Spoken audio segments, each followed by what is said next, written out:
Hello, నేను మిసేశ్రావు. ఇంట గెలిచి రచ్చ గెలవమంటారు మన పెద్దలు. దానికి పూర్తి రివర్స్లో పాకిస్తాన్ ఉంది. ముందు రచ్చ గెలిచి తర్వాత ఇంట గెలవాలనుకుంటున్నారు వాళ్ళు.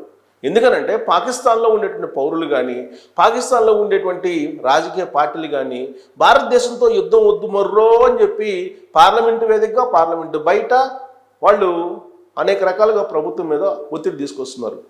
అయినప్పటికీ పాకిస్తాన్ సైన్యం మాత్రం ఉత్తిత్తి డ్రోన్స్ తోటి హవా కొనసాగిస్తూ ఉంది.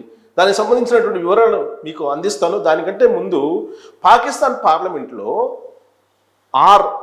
దేశానికి సంబంధించినటువంటి ఎంపీ నరాలు తెగేలాగా ఎలా మాట్లాడుతున్నారో చూద్దాం. అక్కడ ఉండేటువంటి ప్రధానమంత్రి గురించి, అక్కడ ఉండేటువంటి అధికార పార్టీని గురించి ఆయన మాట్లాడుతున్నటువంటిది.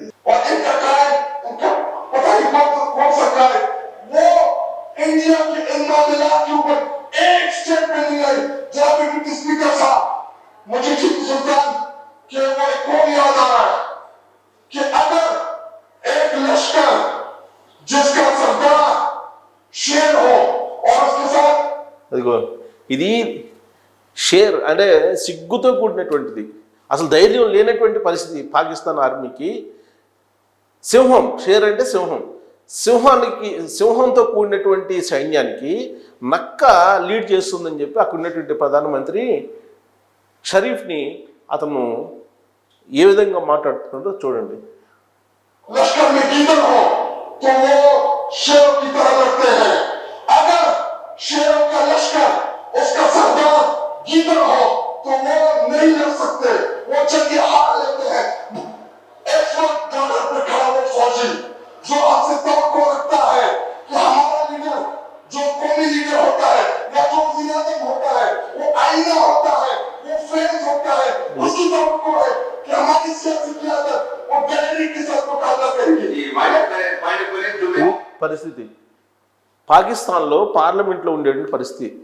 ఒకవైపు యుద్ధం, సరిహద్దుల్లో ఉద్రిక్త వాతావరణం. పాకిస్తాన్ సైన్యమేమో ఇండియాలో ఉండేటువంటి డిఫెన్స్ వాటి మీద దాడి చేయడానికి డ్రోన్స్ ప్రయోగిస్తుంది. దానికి ప్రతిగా భారతదేశం ఏం చేస్తుంది? పాకిస్తాన్లో ఉండేటువంటి ఎయిర్ డోమ్స్ అన్నింటినీ కూడా, ఎయిర్ డిఫెన్స్ మొత్తాన్ని కూడా దాదాపుగా కీలకమైనటువంటి వాటిని ధ్వంసం చేసేసింది. లాస్ట్కి కరాచీలో ఉండేటువంటి ఓడరేవుని కూడా ధ్వంసం చేసేసింది. దానికి కారణం ఏంటంటే పాకిస్తాను ఉడతూపు లూపింది. దానికి ప్రతీకారంగా భారతదేశం అసలైనటువంటి యుద్ధం ఎలా ఉందో, అసలైనటువంటి దాడి అంటే ఎలా ఉంటుందో రుచి చూపించింది భారత సైన్యం. అందుకు బాధపడిపోతున్నారు పాకిస్తాన్లో ఉండేటువంటి ఎంపీలు. ఒక ఎంపీ 2 రోజుల క్రితం బోర్న విలిపించాడు, బోర్న ఏడ్చేశాడు పార్లమెంటు వేదికగానే, యుద్ధం వద్దు అని. ఇక పార్లమెంటు బయట పాకిస్తాన్కి సంబంధించినటువంటి పౌరులు బయటకు వచ్చేసి యుద్ధం వద్దు అని చెప్పేసి వాళ్ళు నిరసనలు వ్యక్తం చేస్తున్నారు. భారతదేశం మీద యుద్ధం వద్దు, యుద్ధం వస్తే కనుక తాము తాగడానికి నీళ్లుండు, తినడానికి తినుండదు, తమకి ఆర్థిక పరిస్థితి చిన్నాభిన్నం అయిపోతుందని ఆందోళన చెందుతూ ఉన్నారు అక్కడ ఉండేటువంటి పాకిస్తాన్ పౌరులు కానీ, పాకిస్తాన్లో ఉండేటువంటి కొంతమంది ఆర్థికవేత్తలు కానీ, లేదా బాధ్యతాయుతంగా ఉండేటువంటి కొంతమంది పౌరులు ఇప్పుడు పాకిస్తాన్లో ఉండేటువంటి ప్రభుత్వాన్ని నిలదీస్తూ ఉన్నారు. అక్కడ ఉన్నటువంటి ప్రధానమంత్రి షరీఫ్ని అయితే పార్లమెంటు వేదికగా చేసుకొని సహచర ఎంపీలు నక్కలాగా ఈ సైన్యానికి నాయకత్వం వహిస్తున్నాడు. సింహం లాంటి సైన్యం పాకిస్తాన్ది, సింహాలు ఉన్నాయి పోరాటానికి, కానీ నక్క దానికి నాయకత్వం వహిస్తుందని వాళ్ళు ఏ విధంగా విమర్శిస్తున్నారో చూస్తున్నాం. సరే, ఆ సైన్యాన్ని వాళ్ళు సమర్థించుకున్నారో, పాకిస్తాన్ సైన్యాన్ని సింహాలుగా పోల్చుకున్నారు, అది వాళ్ళ ఇష్టం. కాకపోతే అక్కడ ఉండే ప్రధానమంత్రిని మాత్రం నక్కలాగా పోల్చారు. అంతేకాదు, మరోవైపు పాకిస్తాన్ ఆర్మీ చీఫ్గా ఉన్నటువంటి మునీర్ ఎక్కడున్నాడో తెలియదు. మునీర్ కూడా లేనటువంటి పరిస్థితి. మునీరు అండర్గ్రౌండ్లోకి వెళ్ళిపోయారు, అజ్ఞాతంలోకి వెళ్ళిపోయారు. ఆయన అసలు ఉన్నాడో లేడో తెలియనటువంటి సిచ్యువేషన్ అక్కడ నెలకొంది. ఇప్పుడు పాకిస్తాన్ జాతీయ భద్రతా సలహాదారుగా కొత్త అతన్ని నియమించారు. ఆ నియమించినటువంటి అతను ఇప్పుడు ఈ మొత్తాన్ని పర్యవేక్షిస్తూ ఉన్నారు, ఇప్పుడు ఉన్నటువంటి యుద్ధానికి సంబంధించినటువంటి దాన్ని. మరోవైపు రక్షణ మంత్రి ఆసిఫ్, ఆయనేమో రాబోయే రోజుల్లో యుద్ధం రెడీగా ఉంది, సివిల్ వార్కి వెళ్దామన్న యాంగిల్లో ఆయన మాట్లాడుతూ ఉన్నారు. అసలు పాకిస్తాన్ ఏం చేయదలుచుకున్నారని చెప్పేసి అక్కడ ఉన్నటువంటి ఎంపీలు నిలదీస్తున్నటువంటి సిచ్యువేషన్ మనకు కనిపిస్తూ ఉంది. అసలు కేవలం పాకిస్తాన్ ఆర్మీ ప్రస్తుతం నమ్ముకుంది ఎవరినో తెలుసా? తుర్కిస్తాన్ని, అంటే టర్కీని నమ్ముకుంది. ఆ టర్కీ ఇచ్చేటువంటి డ్రోన్స్ని ఇండియా మీద ప్రయోగిస్తుంది. ఇండియాలో ఉండేటువంటి సిటీస్, ప్రధానమైనటువంటి సిటీస్ మీద వాటిని ప్లే చేస్తుంది. బోర్డర్ అవతల వైపు నుంచి ఇటువైపుకి డ్రోన్స్ని పంపిస్తుంది. ఆ డ్రోన్స్ నిజంగానే పేలుతున్నాయా అని అంటే నిజమైనటువంటి డ్రోన్స్ కాదు అంటున్నారు. దాదాపు 300 నుంచి 400 డ్రోన్స్ని భారతదేశం మీద పాకిస్తాన్ సైన్యం ప్రయోగించింది గత 24 గంటల నుంచి. మరి ఆ డ్రోన్స్ నిజమైనటువంటి డ్రోన్స్ అంటే ఉత్తిత్తి డ్రోన్స్ అంటున్నారు. మరి అలా ఎందుకు పంపిస్తున్నారు అని అంటే అదొక యుద్ధంలో స్ట్రాటజీ అంటున్నారు.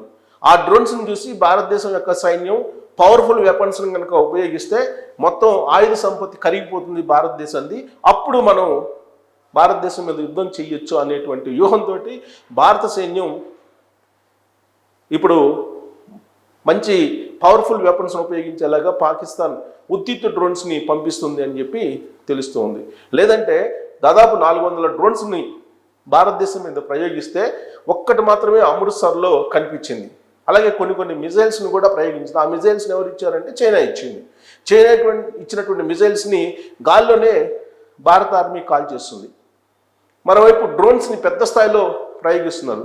ఈ డ్రోన్స్ని ఉపయోగించడం అనేది హమాస్ నుంచి నేర్చుకుంది ఇప్పుడు పాకిస్తాన్. టర్కీ ఇచ్చినటువంటి ఈ డ్రోన్స్ని ఇప్పుడు ప్రయోగిస్తూ ఉంది. హమాస్కు కూడా టర్కీనే సప్లై చేసింది. సో ఇజ్రాయెల్ ఇలాంటి స్ట్రాటజీని చూసి విసిగిపోయింది. ఇజ్రాయెల్ కూడా హమాస్ చేసినటువంటి స్ట్రాటజీస్ని. అలాగే ఇప్పుడు పాకిస్తాను టర్కీ ఏ విధమైనటువంటి స్ట్రాటజీస్ని, టర్కీ ఇచ్చినటువంటి ఈ డ్రోన్స్ తోటి హమాస్ ఏ విధమైనటువంటి స్ట్రాటజీస్ని ప్లే చేస్తుంది ఇజ్రాయెల్ మీద, అదే తరహాలో ఇప్పుడు పాకిస్తాన్ టర్కీ ఇచ్చినటువంటి ఉత్తిత్తి డ్రోన్స్ తోటి ఇప్పుడు భారతదేశం మీద ప్రయోగిస్తుంది. సో భారత ఆర్మీకి ఇమీడియట్గా తెలిసింది. అందుకే చాలా స్వల్పమైనటువంటి శక్తి కలిగినటువంటి రాడార్స్ తోటి అలాగే టార్గెట్ని ఛేదించేటువంటి పరికరాలని మాత్రమే ఉపయోగిస్తూ ఉన్నారు. సో పాకిస్తాన్ ఏమనుకుంటుంది, తాము పంపించేటువంటి డ్రోన్స్ని పేల్చివేయడానికి బలమైనటువంటి ఆయుధ సంపదని వాడుతున్నారు. సో భారతదేశం దగ్గర ఉన్నటువంటి ఆయుధ సంపద అంతా కరిగిపోతుంది అనేటువంటి అభిప్రాయంతో ఆ దేశానికి సంబంధించినటువంటి సైన్యం ఉంది. టర్కీ ఇచ్చేటువంటి డ్రోన్స్ పనిచేయవు.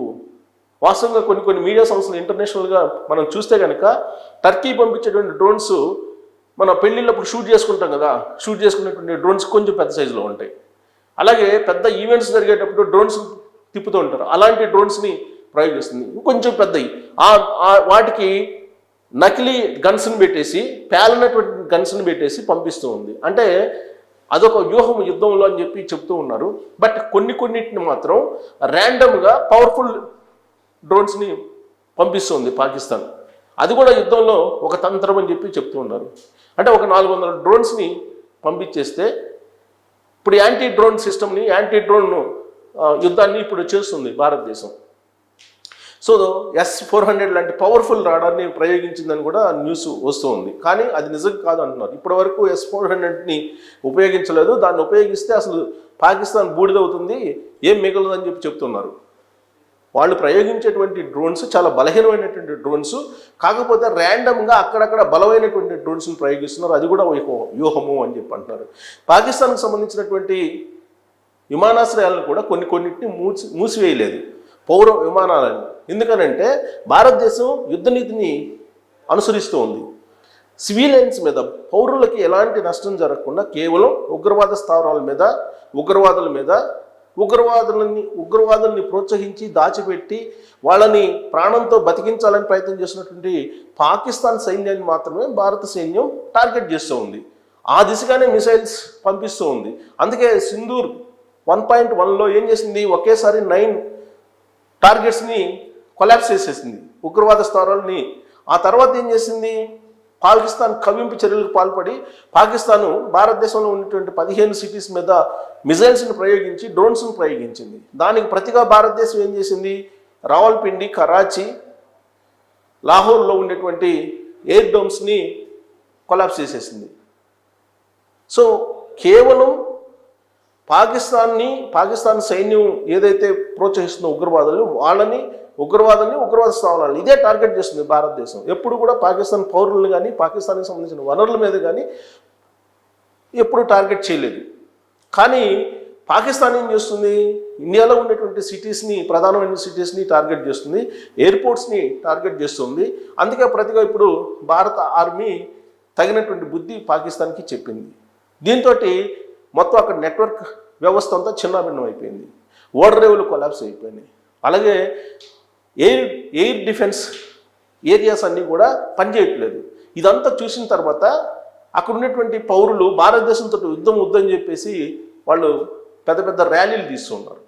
మరోవైపు పార్లమెంటు వేదికగా ఎంపీలు కొంతమంది ఏడుస్తూ ఉంటే మరి కొంతమంది అక్కడ ఉన్నటువంటి ప్రధానమంత్రిని విమర్శిస్తూ ఆరోపణలు చేస్తూ ఆయన్ని ఒక నక్క కింద పోలుస్తున్నారు. అంటే పాకిస్తాన్లో ఉన్నటువంటి పౌరులు, పాకిస్తాన్లో ఉన్నటువంటి ప్రజాప్రతినిధులు ఆ దేశానికి సంబంధించినటువంటి ఆర్మీ మీదనే తిరగబడుతూ ఉన్నాయి. అందుకే వాళ్ళు ఇంటికి వెళ్ళాలా, భారతదేశం మీదకి వెళ్ళాలని చెప్పి ఇప్పుడు డ్రోన్స్ని ప్రయోగిస్తున్నారు, ఉత్తిత్తు డ్రోన్స్ని ప్రయోగిస్తూ ఉన్నారు. అందుకే ఇంట గెలిచి రెచ్చగలవాలి. కానీ వాళ్ళు ఏమనుకుంటున్నట్టు ఇప్పుడు రెచ్చగెలిచి ఇంటికి వెళ్ళాలనేటువంటి రివర్స్ యాంగిల్లో వాళ్ళు వెళ్తున్నట్టు కనిపిస్తుంది పాకిస్తాన్ సైన్యం యొక్క తీరు. సో రాబోయే రోజుల్లో అనూహ్యమైనటువంటి పరిణామాలు పాకిస్తాన్ సైన్యంలో చోటు చేసుకునేటువంటి అవకాశం ఉంది. అలాగే పాకిస్తాన్ దేశంలో కూడా రాజకీయంగా అనూహ్యమైన పరిణామాలు చోటు చేసుకునేటువంటి అవకాశం ఉంది. దానికి కారణం అక్కడ ఉన్నటువంటి ప్రజల్ని కన్విన్స్ చేయలేని పరిస్థితులు అక్కడ ప్రభుత్వం ఉంది, ప్రజలు తిరగబడుతూ ఉన్నారు. దాని కారణంగానే అక్కడ పాకిస్తాన్ సైన్యం మీదనే ప్రజలు తిరగబడేటువంటి అవకాశాలు లేకపోలేదు. మరి పాకిస్తాన్ ఎంపీ నరాలు తెగేలా తన ఆక్రోశాన్ని వెళ్ళగట్టిన తీరుని కనుక మీరు అబ్జర్వ్ చేస్తే పాకిస్తాన్ పరిస్థితి ఏంటి అని మీకు అనిపిస్తుంది అనేది ట్రోల్ చేయొచ్చు. Thank you.